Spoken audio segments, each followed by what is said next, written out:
you're always going to see in curling a couple of line calls go wrong. Right. No big deal. They'll get this right. They're too good. Curling now enters the Sports Weekend spotlight.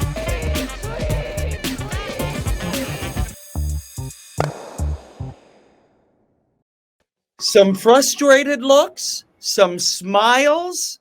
That's how it started. Hi again, curling fans. Colleen, 2 games in, 1-1. How's it feeling in there inside the ice?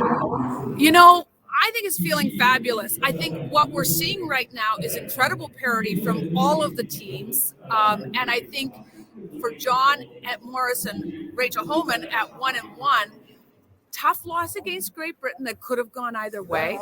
I thought they looked strong, especially Rachel against Norway to get their win. And let's face it, Norway being bronze medalists, they're a solid team.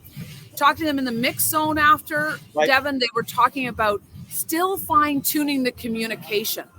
And let's face it, that's something they would have fine-tuned if in Portage the Olympic trials had happened and not been canceled for COVID. But here's what Rachel had to say. Yeah, still some room for improvement on getting a few better line calls. I think our weight calls were real close, but just sharpening up on a few lines. And Johnny, there were a few times where I think we got our wires crossed a bit, calls. So I know fans were lighting up my Twitter feed, and hello to everyone across Canada and around the world tonight, removing that geo-fence for fans to be able to watch the show tonight.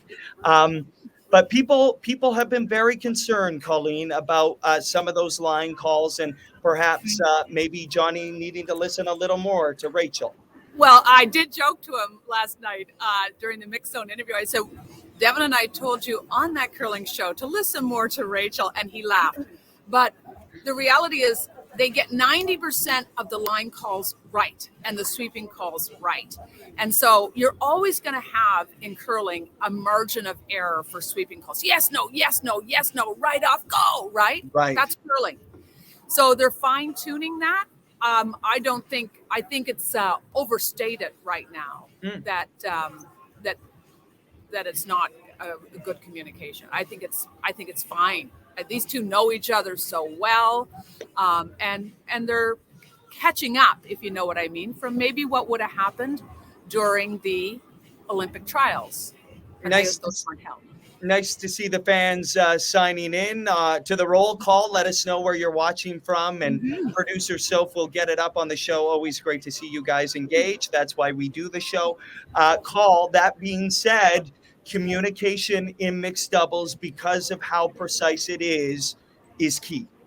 It's key. And the other problem in mixed doubles is the game is so darn fast that you really got to think fast and move fast. And so yelling from one end to the other, okay, you see that. Sometimes if Rachel's at the other end, she's seeing something that maybe John can't see because he's all the way down at the other end.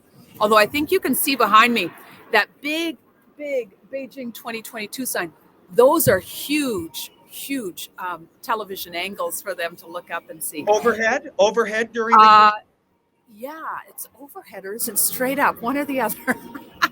But where I'm going with that is that you're always going to see in curling a couple of line calls go wrong. Right. No big deal. They'll get this right. They're too good.